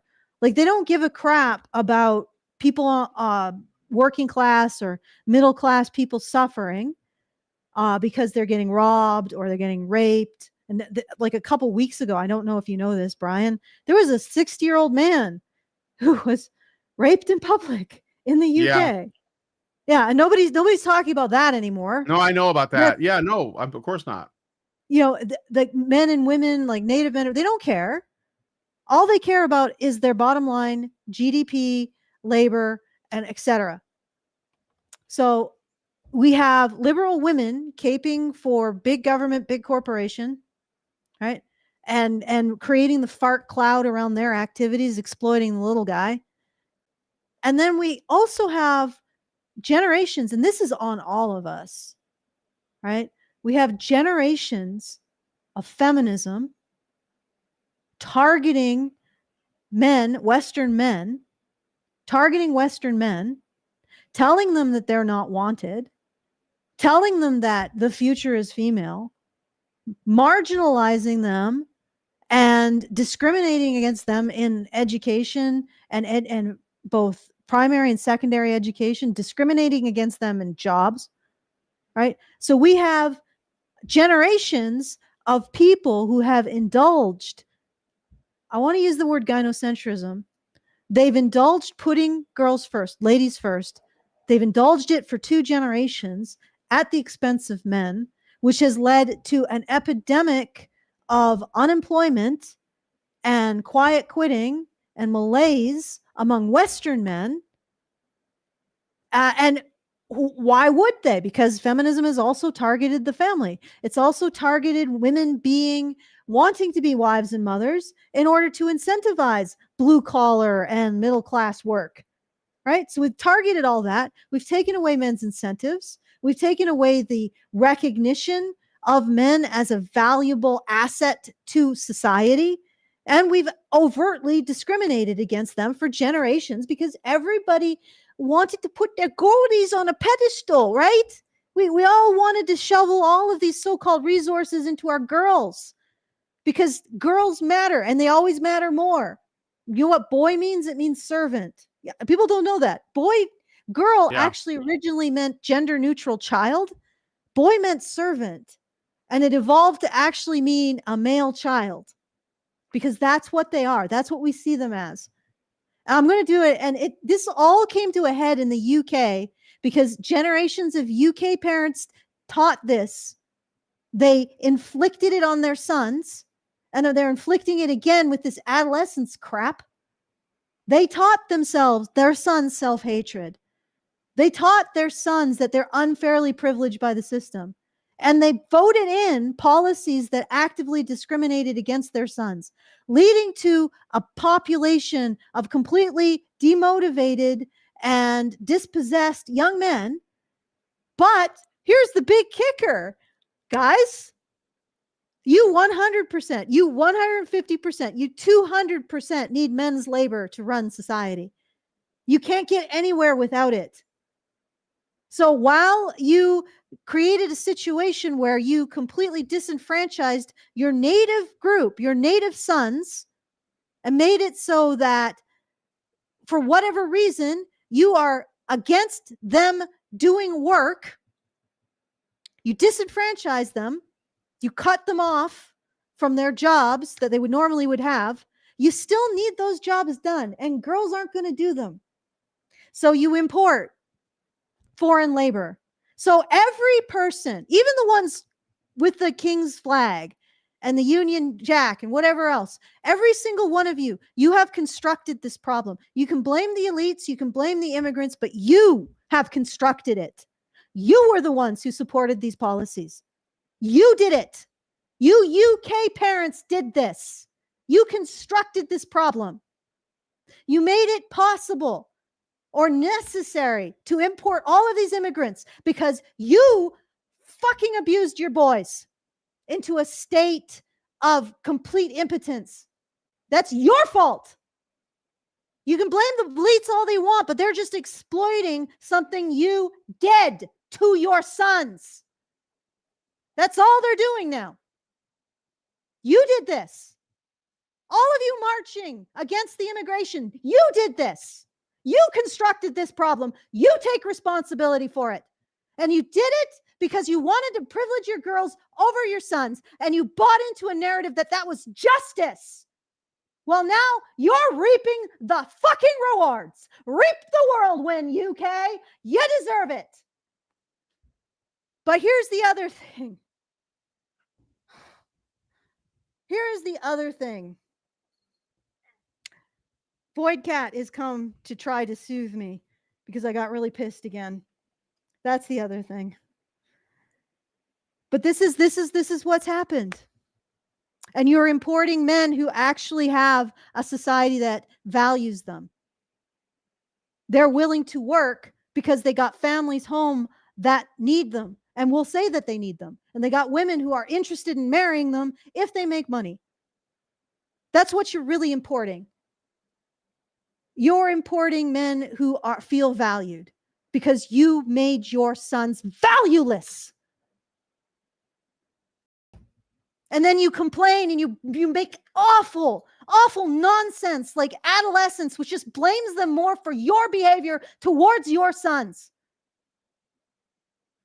You gave them nothing. You took away books. You took away TV. You took away movies. You took away games. You took away comics.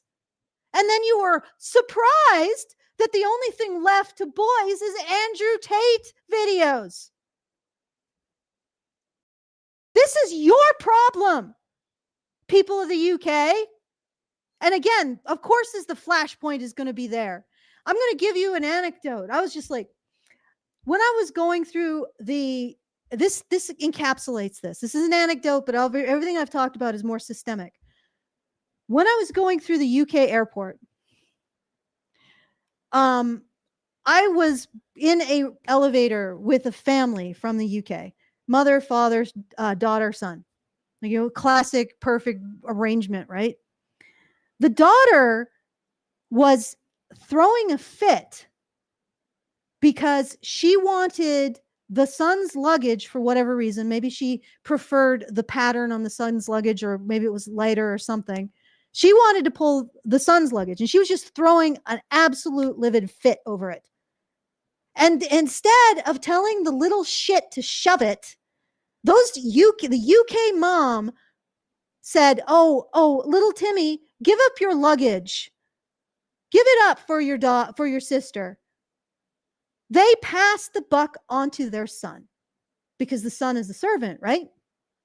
That encapsulates exactly why there is a whole bunch of, you say, fighting age men, working age men flooding into your country because you took a big fucking dump on your sons.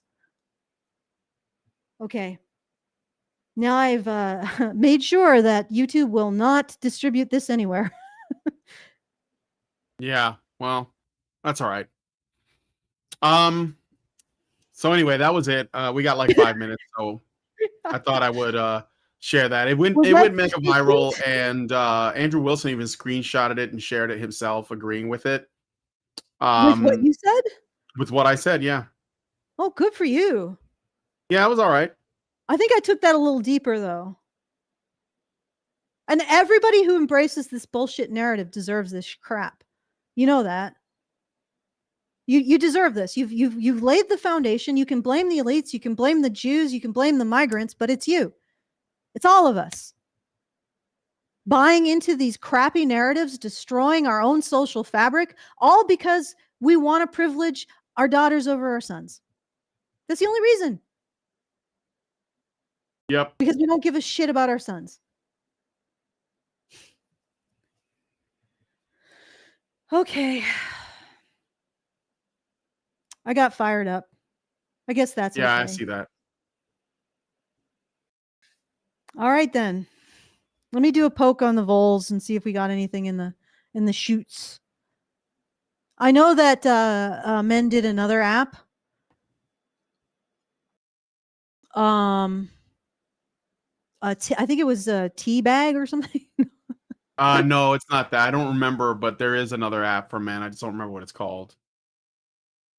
It has the word tea in it. Teabag was pretty good though, but that's not what it is. Yeah, well, you know what? Let's we got a super chow. Tea on her is what it is. We got another super chow? Yeah. I don't see it. It's in the horizontal. Is that a super chat then? Yeah, super chat. Sorry, yeah. Super chat. You said super chow. See. Yeah. Okay. Albatross. I think it's. Let me see if it's in here. Oh yeah, here it is. $2. Thank you, Albatross. Women are begging to be rescued by men they hate. Yeah, I mean that. Yeah, they create the problem and they want men to clean up the mess. And and the thing is, like, somebody tried to shame me for it But and I said, men aren't. We're not responding to shame anymore. Like, and I think it was true. Like, basically, the overall sentiment from my post that went viral was all the men saying, "Well, you told us that you prefer the bear," like those stuff like that, and they were like, "Look," and I have nothing but sympathy for this 14-year-old girl and her situation, but I'm not going to let men get slandered for that. Yeah, I'm not going to let it happen because, that girl, we don't know the conditions of that or the context of that situation. I can speak to the broader problem, that is a whatever you want to call it, cultural clash, illegal, legal, mass migration. Not everyone's going to be compatible. It's probably going to be a problem, period. But who did that? Who was it that was like, refugees welcome? Who was it that was like, you're a bigot if you're against that? Who was it that was like, Daniel Penny steps in to rescue, people on a train and goes to jail? Who was it that was okay with that? Who supported that? And it was mostly liberal women. It was mostly that. And it was mostly liberal women that went with this. You could tell me, oh, well, the governments are like ready to do this stuff. So what? They can't do shit if they don't get voted in. But if those guys are appealing to female, values or whatever, feminine virtues like empathy and looking good, because most of this has to do with like how well you look compared to your friends. Look at me. I care about people more than everybody. I voted for all of these policies that basically destroyed my country because I care that much. My heart is so big, guys. And that's what they did. And I'm just saying, you did this. And I can't, I'm just going to call it out. And if you say that I'm the bad guy because I don't teleport to Scotland to get in the way of a migrant and a 14-year-old girl, then that's ridiculous. I'm telling you that there have been plenty of people, men mostly, speaking out about this for years and years and years, and you ignored them. And now that there's a girl in trouble, you're like, where are all the men? Well, they're fucking done. They don't, it doesn't mean they don't care. They're probably still trying to do stuff. They're probably still trying to make change, but you're shitting on them because what you voted for this shit. You voted for this. You did this. And the women before this generation of women that voted for it raised their daughters to think that society was something horrible that oppressed them.